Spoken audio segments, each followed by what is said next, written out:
Live from WJZ, this is breaking news. And that breaking news is we are hearing from the Harford County Sheriff's Department on the murder of Rachel Morin. Let's listen in to a live press conference. I know this briefing comes in late in the day, but last night we received critical pieces of information, and our detectives have been working throughout the night and today, running down our new leads.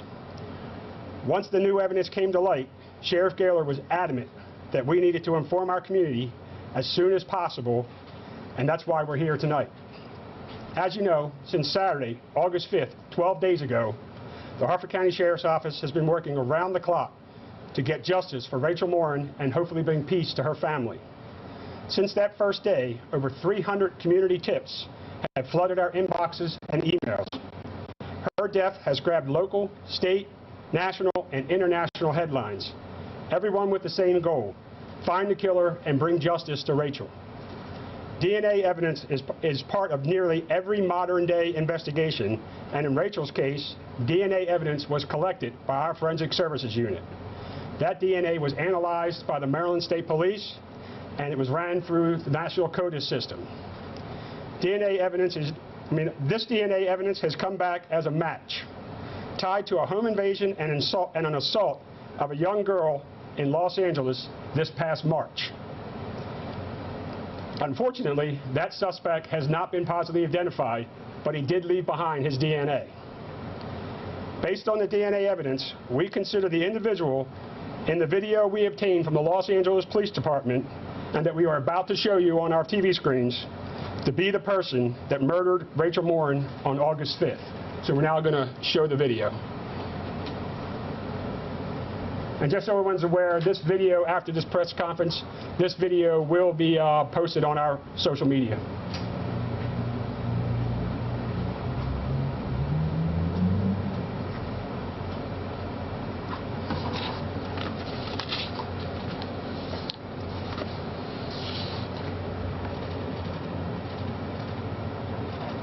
All right, you want to play it one more time?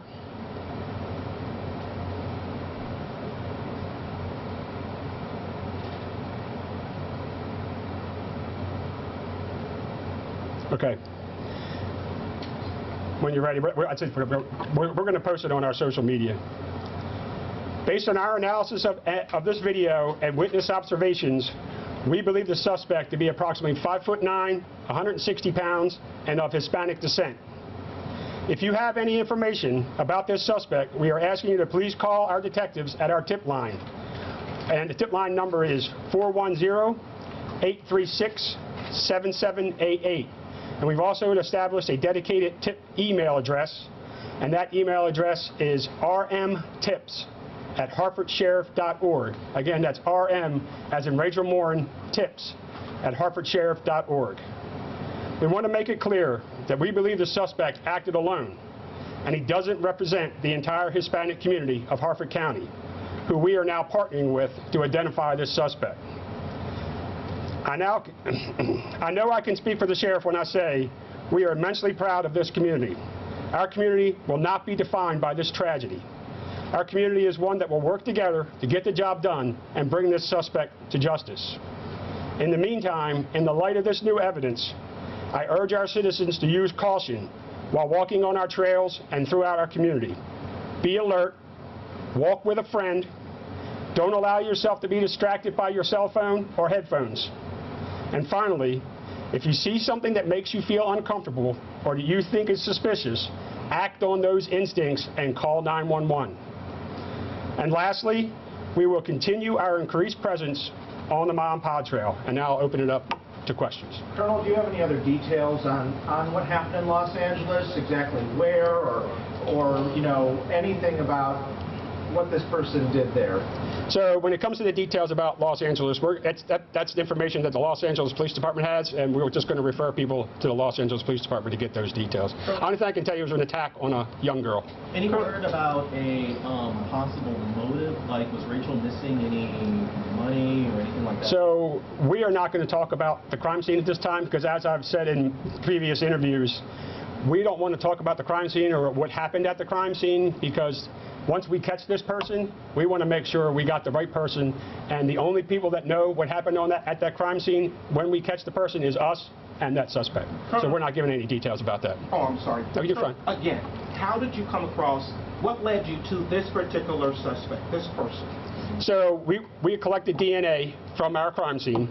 The Maryland State Police analyzed that DNA for us, ran it through the National CODIS system, and that came back as a match to the crime that occurred in Los Angeles, where they had recovered DNA from this person that you saw in the video. The video that we watched, tell us about it. I mean, what Los Angeles Police released it to you, but what is it? Is it at his home? Is it at a scene of a crime? That is at a home, and that is the suspect leaving the scene of the crime there. And that was a home invasion and assault, you said, right? Correct. Of a little girl, is that what you said? A young girl. That's what I'm going to leave it at, a young girl. I don't want to talk about the family there, but it was a young girl in the house that got assaulted. What does this do to the case, Colonel? You have an image now of the person you think is believed to be responsible for this. What does that do for the case? Well, I think now it kind of leads us down the path that we believe this was a person that Rachel probably didn't know, or maybe you could say potentially a random act of violence. And we're hoping that the community now can watch that video, and we also got still pictures that we're going to be putting out, and that somebody can identify him. Have you narrowed it down to a certain area? Do you think he could still be like somewhere on the Montauk Trail? We don't have any clue where he could be. We don't even know if he's still in Harford County or in the state of Maryland, because obviously in March he was in California, and then here in August he was here in Maryland. So we don't know if he's still here or not. Do you have any evidence that he was targeting people along that trail, or do you believe this was, completely random? I'd only be speculating. We do not know. Do you think he may be armed, any weapons or anything? Again, speculation. You describe him, Colonel, as 5'9", 160, Hispanic male. Do we have an approximate age, or? Oh yeah, we believe he's in his low to mid 20s. Do you have a date for when the Los Angeles invasion happened? I'm just going to put out that it was in March. The Los Angeles Police Department knows that we're doing this press conference, so if you called them, they would probably be able to give you that information. How rare is this to have a DNA hit from the other side of the country? And can you talk about that whole process and how that worked? I mean, this is the first time I've seen a hit in a case that I've been involved in that was that far away for a DNA hit. So I wouldn't say that it's unheard of, but certainly unusual. For the record, you don't have his name? Or no, that's what we're looking for. Like where he lived or anything like that? Is he from L.A. or? We don't know. We know nothing more about him other than he was in L.A. and committed that crime in March, and he was here in August and is the murderer, we believe to be the murderer of Rachel Morin. To follow up on that question, you identified him through DNA evidence. Through this database, so there's no name associated with that? No.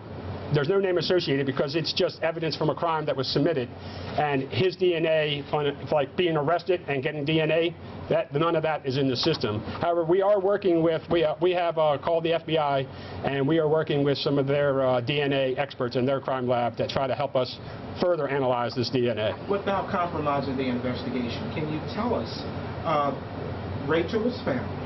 Correct. And it was determined that it was a homicide. Correct. Was there trauma? Was she beaten? What was the nature? All we've said so far, and I think we're going to leave it at that, is that it was a violent attack. What's your message? No relationship at all between Rachel and the suspect?